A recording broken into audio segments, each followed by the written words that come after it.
The Royal Yacht Britannia slowly makes her way through the Swinge, carrying on board Her Majesty Queen Elizabeth and Prince Philip, the Duke of Edinburgh, making their fourth royal visit to Alderney. The crowds had already started gathering since early morning on this very fine day.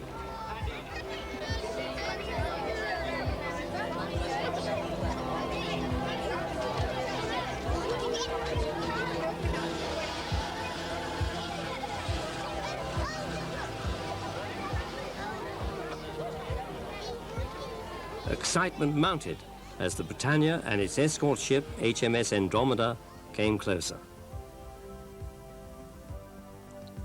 Earlier, Alderney's lifeboat, Louis Marchais of Round Table, had gone out to escort the royal yacht into harbour. Skipper Martin Harwood's only fear was keeping up with the Britannia, as she is capable of some 3 or 4 knots more than the lifeboat. But there was no need to worry. Today the Britannia was doing a stately speed without rushing, and no doubt Her Majesty and Prince Philip were taking in the scenery of Alderney.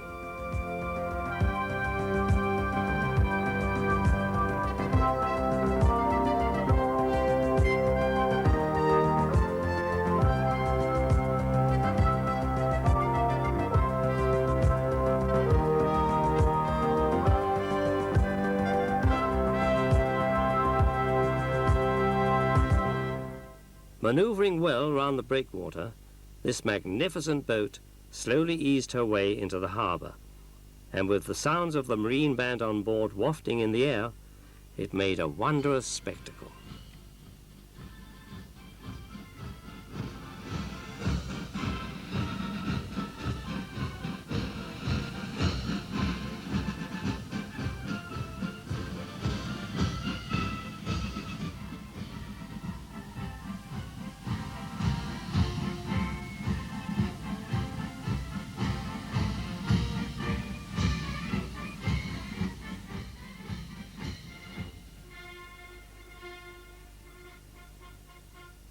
By now, the various dignitaries had assembled on the slipway, waiting to meet the royal party. The days of preparation were over, and everything was ready. Lined up for the guard of honour were the Royal Alderney Militia. The odd last-minute adjustments, and soon everyone looked spick and span, and Colonel Peter Walter put them through their final paces. Royal Alderney Militia, attention!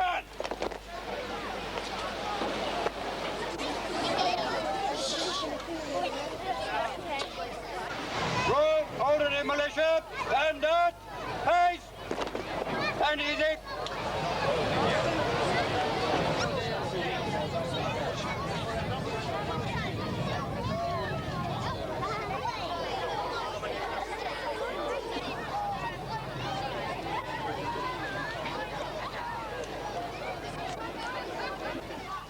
At last the Britannia dropped anchor. It's been nearly 11 years since the Queen's last visit to the island. On that occasion the weather was not so kind, with a heavy fog for most of the day. But this occasion had seen the sun shining and everyone enjoying themselves.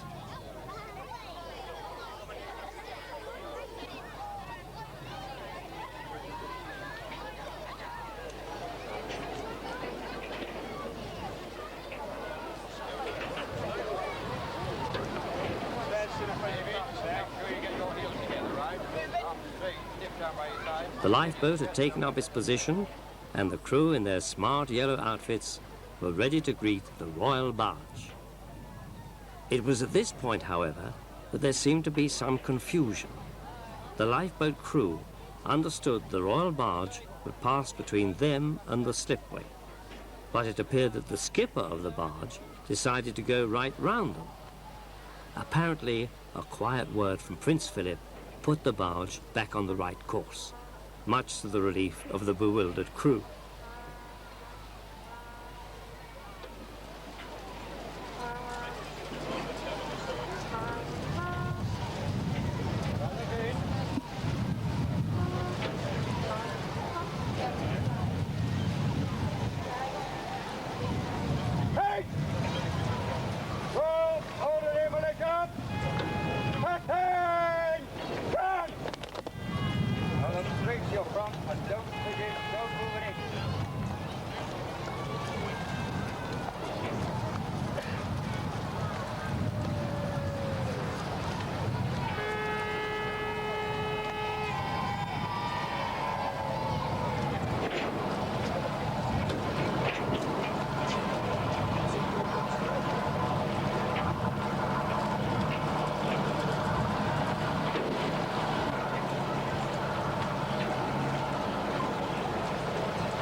Her Majesty was greeted by Lieutenant Governor Sir Alexander Boswell, who introduced Alderney's President, John K. Mowat, who in turn presented Mrs. Martine K. Mowat, Group Captain Teddy O'Dwyer, Transport and Fisheries Chairman Michael Tuke Hastings, and Breakwater Superintendent Keith Webster.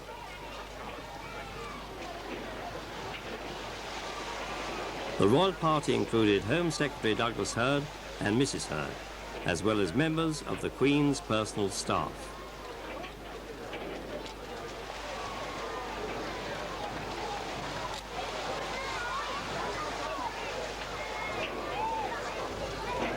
Unlike the other larger islands, Alderney doesn't have much in the way of military bands, and so the national anthem was courageously played by Corporal Patricia Johns.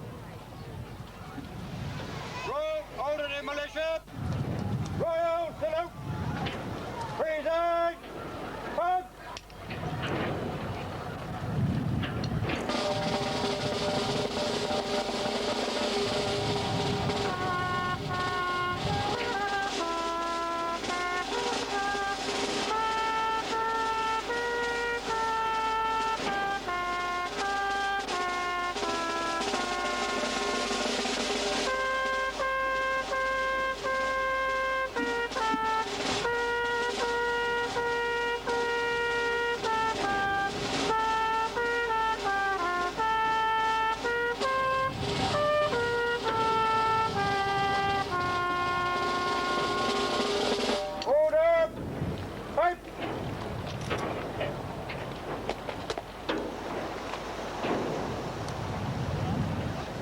Your Majesty, the Royal Alderney Militia is paraded for their sovereign for the second time in 135 years.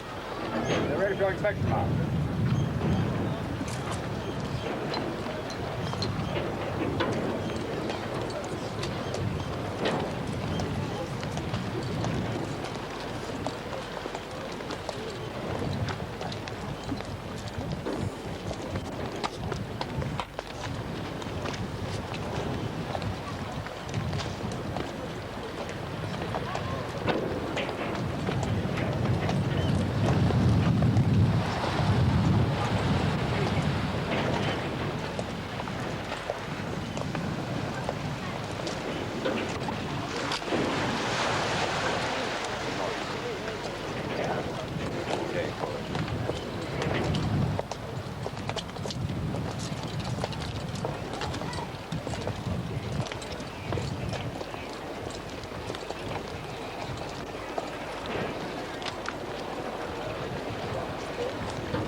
There's no doubt that Alderney is different from the other islands. Where else would the Queen and the Duke get the opportunity to drive in a highly polished Ford Escort driven by Sid Seymour, royal driver, on many occasions? AY4 gleamed in the morning sunshine as the cheering spectators waved the motorcade off to its first location. After a brief stop at the Mignot Memorial Hospital, the royal party arrived at the Buttes and the site of the new Youth Club and Day Centre.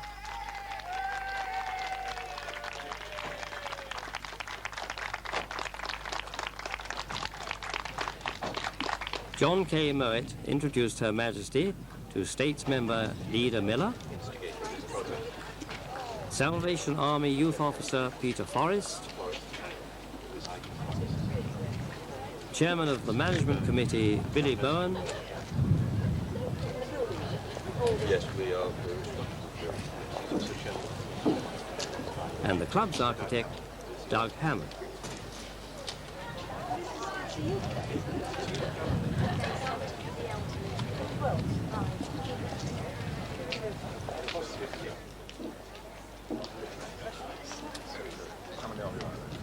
Then the formality of the unveiling of the commemorative stone.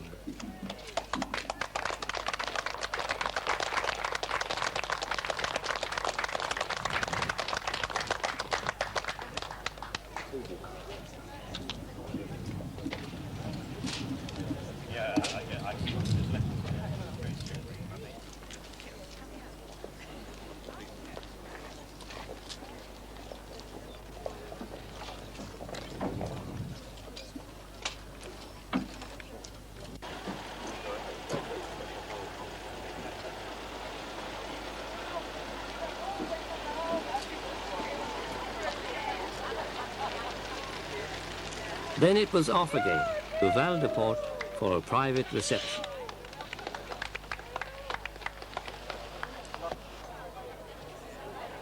By now, large crowds had gathered in Victoria Street, and for the first time, security barriers had been erected, a sad reflection of the times in which we live. However, that was not going to spoil the view for many hundreds who had turned out. Fans of all types waited to greet the royals.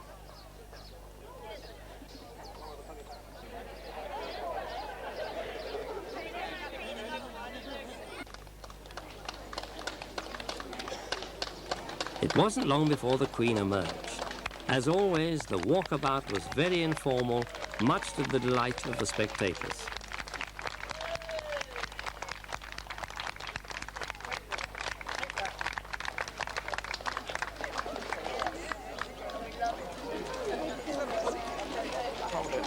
Hold that.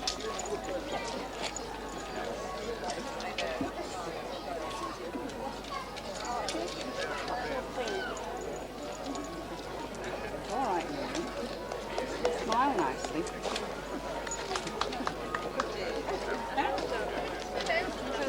Saw them before on the way out. This is Archie and this is Lulu. Very nice. Do they like Newport? Lovely place. They're lovely They place love for it dogs here. and children. They adore it.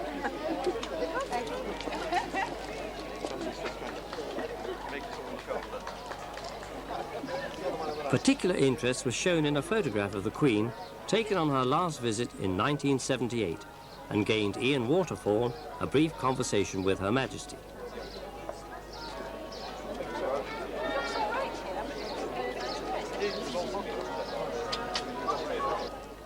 She remembered that the weather wasn't very good at the time, which was probably why Ian was wearing the funny hat.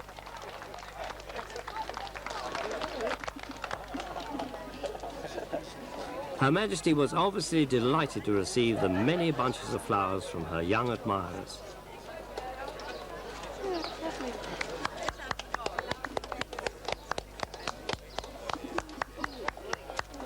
Are you a resident here? On holiday? Not. You've chosen exactly the right moment, haven't you? Be here.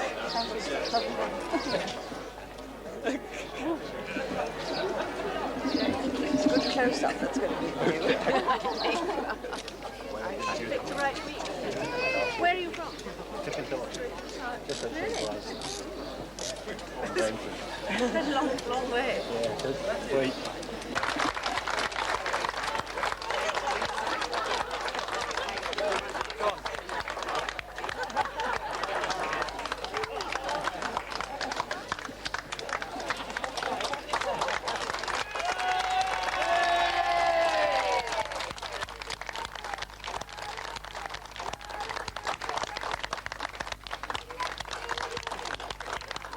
At the Memorial Gardens, Colonel Waters presented the Queen to members of the Royal British Legion.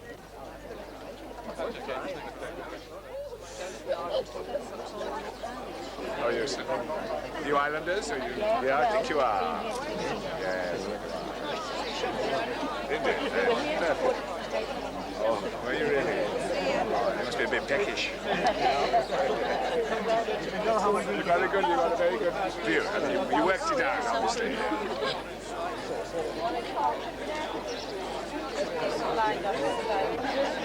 The man in the wearing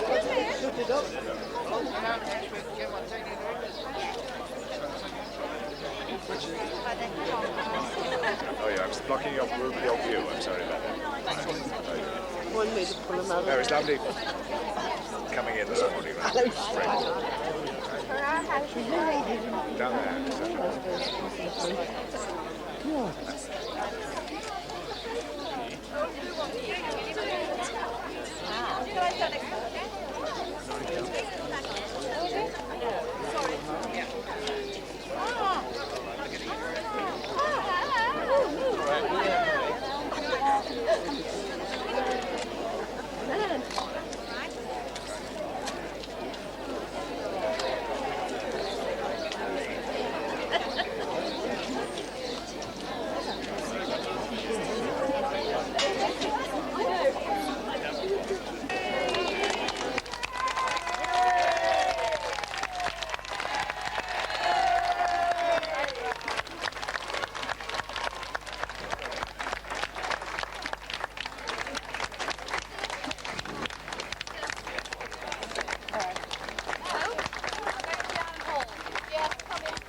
The Island Hall was the next port of call, and it was here the Queen and Duke met with many people from all walks of island life.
Grab your arms through the grass and think you're a monkey. That's not the only reason, is it? Don't you like it?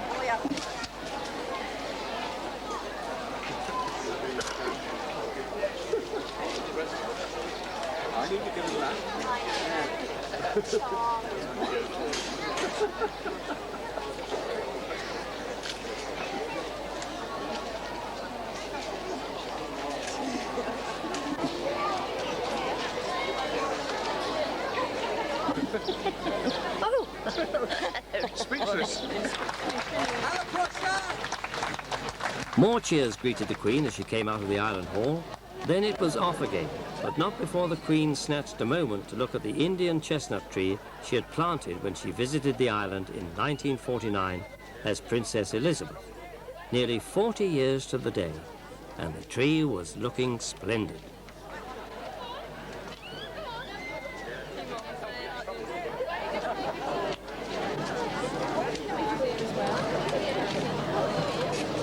She says I've got enough.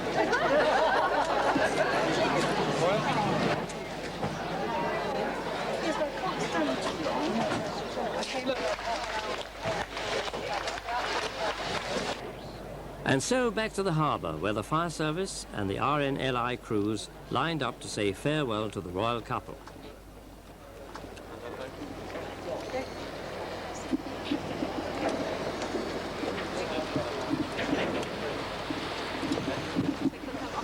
That's all right, Pete. What do you do? Leave them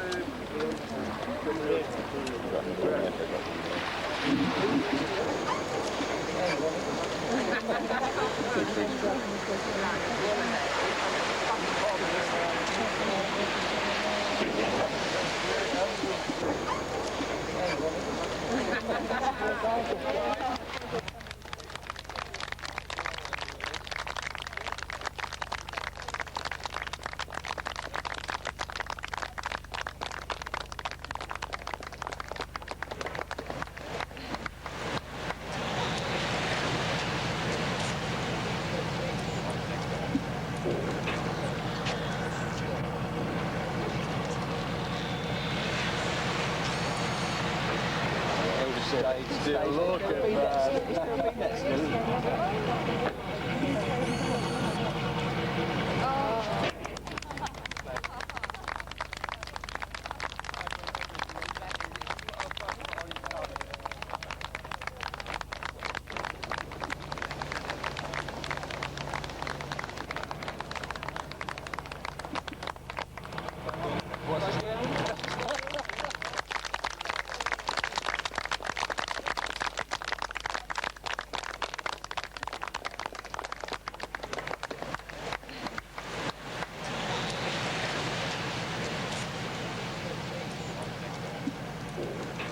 And so as the Queen and Prince Philip leave Alderney, for some the party was just beginning. The red, white and blue party was underway. Now that Her Majesty had gone, the real fun could start.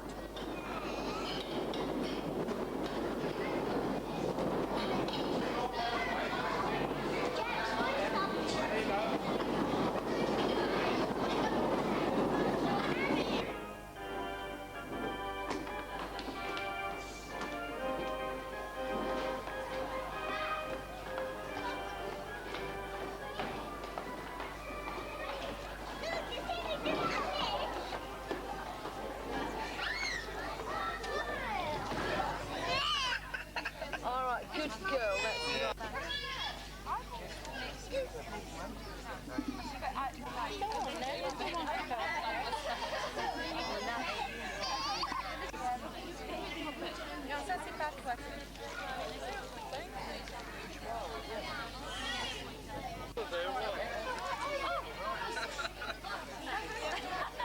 Here we are, all of the family.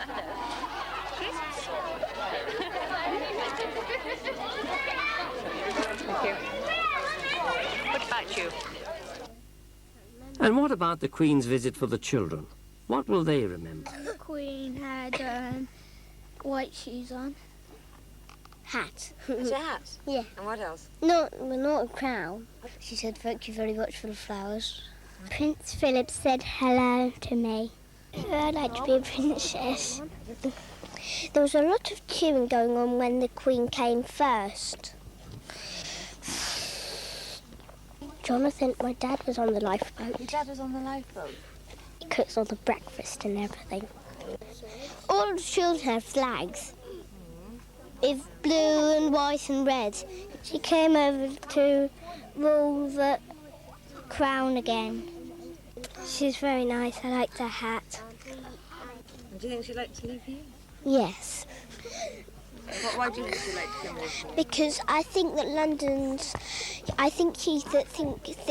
London's a bit too big and noisy.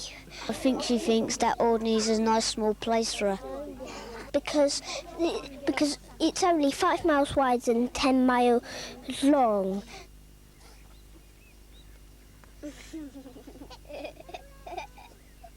The Queen has been to Alderney 3 times in the past, and Eileen Sykes reflects on those times. Well, this gave a great boost to the island because, of course, the people had come back in late 45 and everything was in a bad state, and it was pretty depressing, really.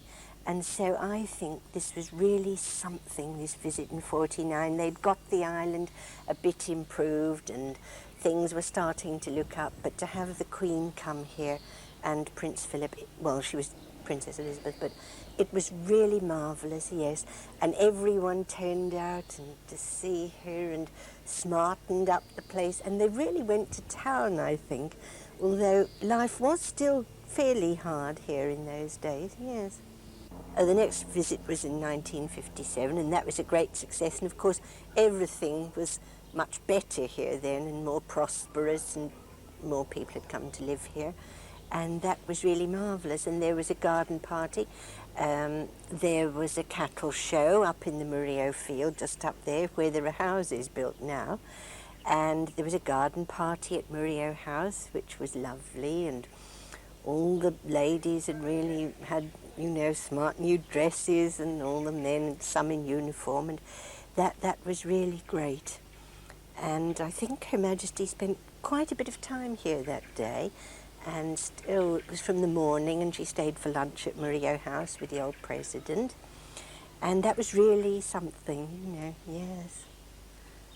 There'd been some bad weather in the morning, well, a bit foggy, a bit misty, and some of the people who were helping weren't able to get here.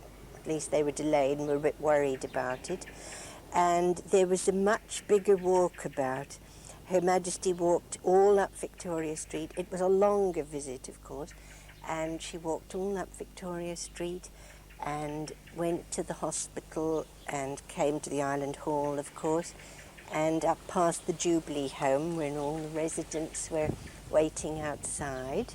There was a very large reception in the Island Hall, absolutely full of islanders, and Her Majesty and the Duke of Edinburgh walked all round and spoke to people and spent a lot of time there. There were still quite a lot of derelict buildings, I would think, and the place, it needed quite a lot of money to be spent on it. But now everything's been smartened up and improved. There are more houses here. More people have come to live on the island. And I think generally it has a more prosperous air altogether. This is what I would think, yes.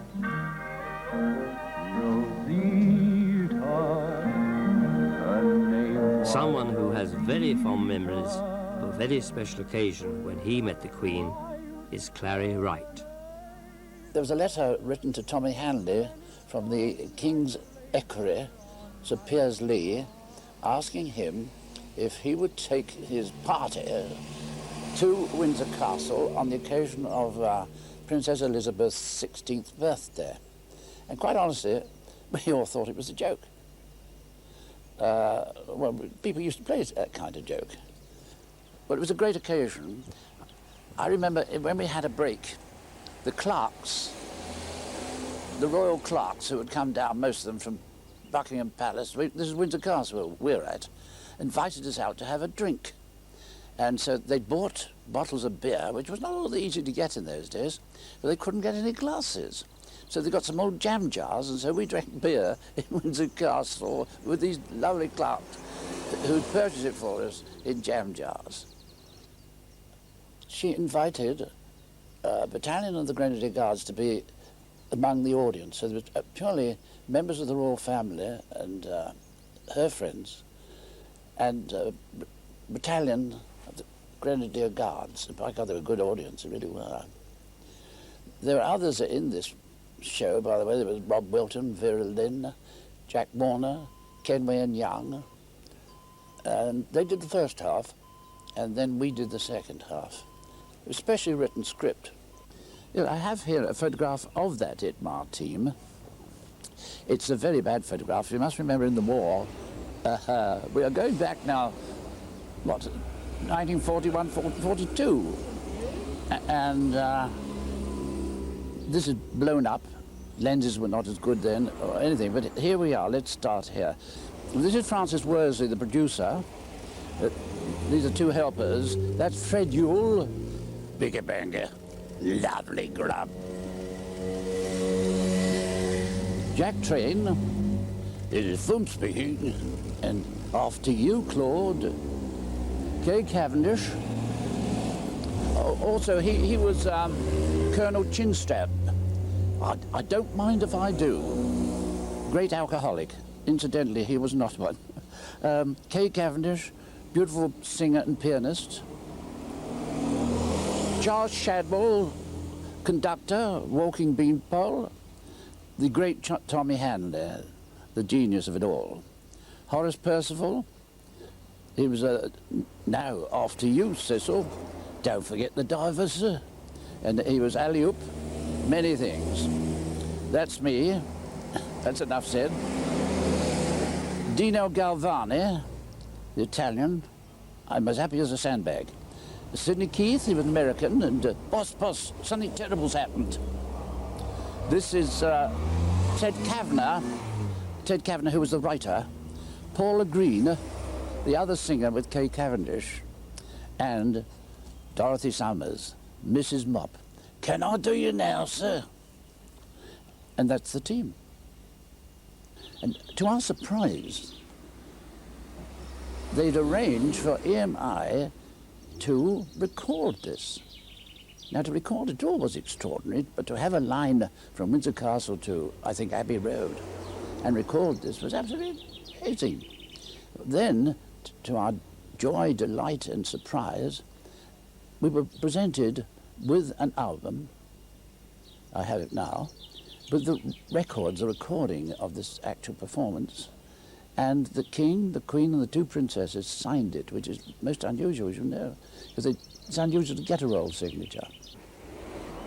And when, with others, I had the honour of meeting the Queen again, it was rather nice to remind her that I was one of those fortunate ones who had the honour to entertain her on her 16th birthday.